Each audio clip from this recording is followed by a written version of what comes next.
Hello everyone, मैं doctor Tanuja कुमारी आप सभी का स्वागत अपने यूट्यूब चैनल में करती हूँ। आज मैं आप लोगों से करंट अफेयर से संबंधित कुछ टॉपिक्स के विषय में चर्चा करूंगी। फर्स्ट जिसके विषय में यहाँ पे आप लोगों से बात करूंगी वह है सेवियर सिबलिंग के विषय में। सेवियर सिबलिंग का तात्पर्य है ऐसे बच्चों से जो अपने बड़े भाई बहन के स्वास्थ्य लाभ के लिए बोन मैरो कोशिकाएं अंगदान देने के लिए बनाए जाते हैं। 2000 में पहली बार सेवियर सिबलिंग अमेरिका में पैदा हुई थी। थैलेसीमिया बीमारी में सेवियर सिबलिंग के खून से या कार्ड ब्लड से स्टेम सेल्स निकालकर इलाज किया जाता है। भारतीय स्तर पर डॉक्टरों द्वारा हाल ही में घोषणा की गई है कि भारत का पहला सेवियर सिबलिंग प्रयोग सफलता से संपन्न कर लिया गया है। सेवियर सिबलिंग के अंतर्गत IVF तकनीक के द्वारा बच्चे पैदा किए जाते हैं। इसके अंतर्गत जेनेटिक डिसऑर्डर को जन्म देने से पहले ही पता लगाकर उसे ठीक कर लिया जाता है। नेक्स्ट यहाँ पे बात करूंगी आयात पर प्रतिबंध के विषय में। भारत सरकार के द्वारा रेफ्रिजरेटर और एयर कंडीशनर के आयात पर प्रतिबंध लगा दिया गया है। भारत के विदेश व्यापार महानिदेशालय के द्वारा इसके लिए अधिसूचना निर्गत कर दी गई है। अधिसूचना के द्वारा रेफ्रिजरेटर्स एयर कंडीशनर्स को मुक्त श्रेणी से निकालकर प्रतिबंधात्मक श्रेणी में सूचीबद्ध कर लिया गया है। अमित यादव विदेश व्यापार महानिदेशालय के महानिदेशक हैं। 1991 में इसकी स्थापना हुई थी और यदि हम इसके मुख्यालय की बात करें तो इसकी मुख्यालय नई दिल्ली में अवस्थित है। नेक्स्ट यहाँ पे आप लोगों से बात करूंगी चुनावी बॉन्ड के विषय में। स्टेट बैंक ऑफ इंडिया 19 अक्टूबर से 28 अक्टूबर की समयावधि में चुनावी बॉन्ड जारी कर सकती है तथा इसे भुनाने की सुविधा भी दे सकती है। स्टेट बैंक ऑफ इंडिया अपने 29 अधिकृत शाखाओं के अंतर्गत यह सुविधा उपलब्ध कराएगी। चुनावी बॉन्ड भारत का नागरिक या भारत में शामिल राज्य का नागरिक खरीद सकता है। चुनावी बॉन्ड लोक प्रतिनिधित्व अधिनियम 1951 की धारा 29A के तहत पंजीकृत राजनीतिक दल खरीद सकते हैं। चुनावी बॉन्ड वही राजनीतिक दल खरीद सकता है जिसने पिछले लोकसभा या विधानसभा चुनाव में 1% मत से संबंधित शर्तें पूरी की हों। बॉन्ड की वैधता 15 दिनों की होती है। भारतीय स्टेट बैंक भारत का सबसे बड़ा ऋणदाता बैंक भी है। स्टेट बैंक का सबसे बड़ा गैर प्रोमोटर शेयर धारक भारतीय जीवन बीमा निगम है। भारतीय स्टेट बैंक का टैग लाइन है हर भारतीय के लिए बैंकर। भारतीय स्टेट बैंक का मुख्यालय मुंबई महाराष्ट्र में है। इसके अध्यक्ष रजनीश कुमार हैं। नेक्स्ट आप लोगों से यहाँ पे बात करूंगी vice chief of army staff के विषय में। भारत अमेरिका के मध्य सैन्य सहयोग को बढ़ाने के लिए भारत के vice chief of army staff America जाएंगे। भारत के vice chief of army staff SK Saini हैं। 17 से 20 अक्टूबर 2020 में SK सैनी संयुक्त राज्य अमेरिका की यात्रा पर जाएंगे। इस यात्रा में सैन्य सहयोग के सभी विषयों पर महत्वपूर्ण चर्चा की जाएगी। भारत अमेरिका के साथ फरवरी 2021 में युद्ध अभ्यास करेगा। भारत मार्च 2021 में अमेरिका के साथ वज्र प्रहार संयुक्त अभ्यास करेगा। नेक्स्ट यहाँ पे आप लोगों से बात करूंगी भारत और ईरान के मध्य व्यावसायिक गतिविधियों के संबंध में। भारत और ईरान के मध्य व्यावसायिक गतिविधियों को प्रोत्साहित करने के लिए भारत और ईरानी बंदरगाह के मध्य कार्गो के आने जाने पर रियायती दर की घोषणा की गई है।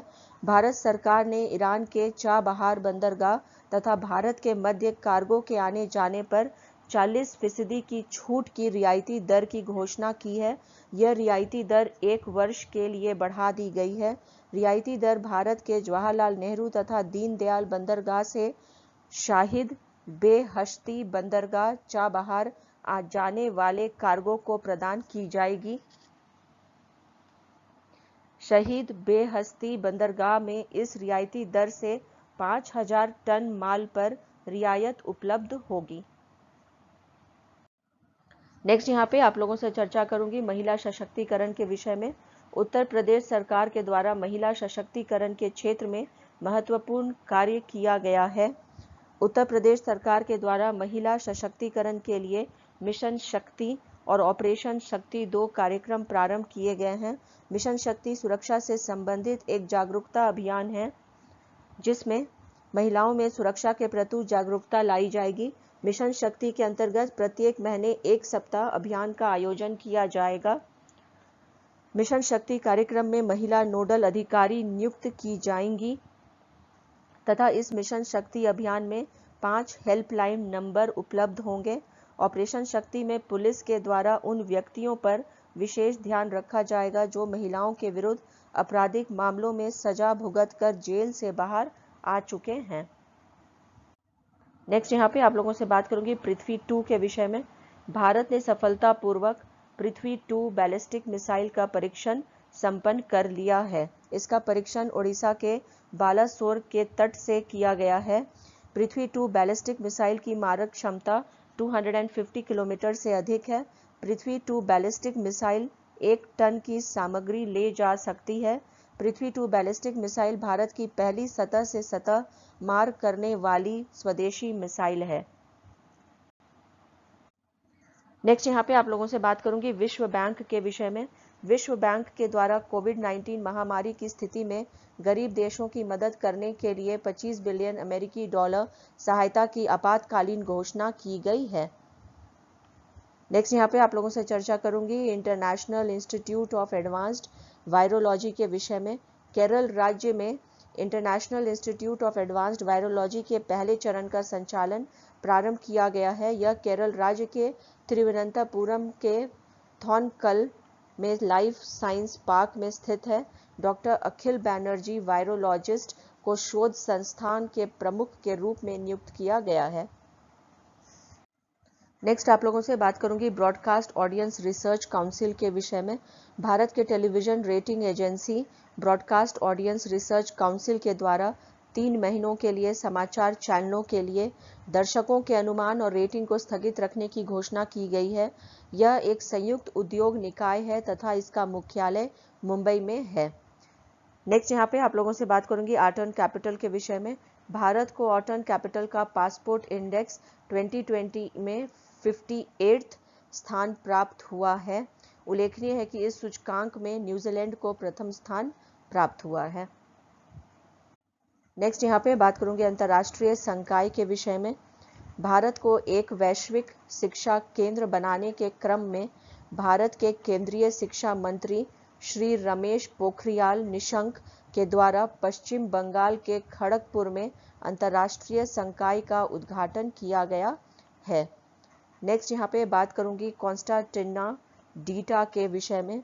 विश्व एथलेटिक्स हाफ मैराथन चैंपियनशिप जिडीनिया 2020 के एम्बेसडर के लिए कॉन्स्टेंटिना डीटा को चुना गया है।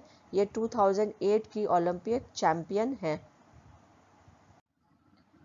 नेक्स्ट यहाँ पे आप लोगों से बात करूंगी गुरदीप सिंह के विषय में। भारत सरकार के नियुक्ति समिति के द्वारा एनटीपीसी लिमिटेड के अध्यक्ष और प्रबंध निदेशक गुरदीप सिंह का कार्यकाल 31 जुलाई 2025 तक के लिए बढ़ा दिया गया है। नेक्स्ट यहाँ पे आप लोगों से चर्चा करूंगी आईटी कानपुर के विषय में। जनजातियों के लिए एक तकनीकी पहल को जनजातीय कार्य मंत्रालय के छत्तीसगढ़ लघु वन उपज फेडरेशन तथा आईटी कानपुर के साथ मिलकर प्रारंभ किया गया है। नेक्स्ट आप लोगों से बात करूंगी मोज़ेक के विषय में। वैश्विक स्तर पर सबसे बड़े आर्टिक विज्ञान अभियान का नाम मोज़ेक है। नेक्स्ट आप लोगों से बात करूंगी इंटेल इंडिया के विषय में। हैदराबाद में एक कृत्रिम बुद्धिमत्ता अनुसंधान केंद्र प्रारंभ करने के लिए इंटेल इंडिया ने तेलंगाना सरकार, अंतर्राष्ट्रीय सूचना प्रौद्योगिकी संस्थान हैदराबाद और public health foundation of India के साथ समझौता किया है। नेक्स्ट यहाँ पे आप लोगों से चर्चा करूंगी डॉक्टर बाला साहेब विखे पाटिल के विषय में। 2010 में पद्म भूषण से सम्मानित डॉक्टर बाला साहेब विखे पाटिल की आत्मकथा पुस्तक के रूप में देव विचवा करणी के रूप में उपलब्ध है। इनके द्वारा 1964 में उत्तर प्रदेश के लोनी में प्रवर ग्रामीण एजुकेशन सोसाइटी की स्थापना की गई थी, जिसे भारत के प्रधानमंत्री श्री नरेंद्र मोदी ने उनकी स्मृति में नया नाम दिया है। लोक नेते डॉक्टर बाला साहेब विखे पाटिल प्रवर रूरल एजुकेशन सोसाइटी। नेक्स्ट यहाँ पे आप लोगों से चर्चा करूंगी Sujal drink for tap mission के विषय में। उड़ीसा राज्य सरकार के द्वारा सभी शहरी क्षेत्रों में पानी का कनेक्शन उपलब्ध कराने तथा स्वच्छ पानी की व्यवस्था करने के लिए Sujal drink for tap mission योजना प्रारंभ की गई है। नेक्स्ट यहाँ पे आप लोगों से बात करूंगी एल नीनो के विषय में।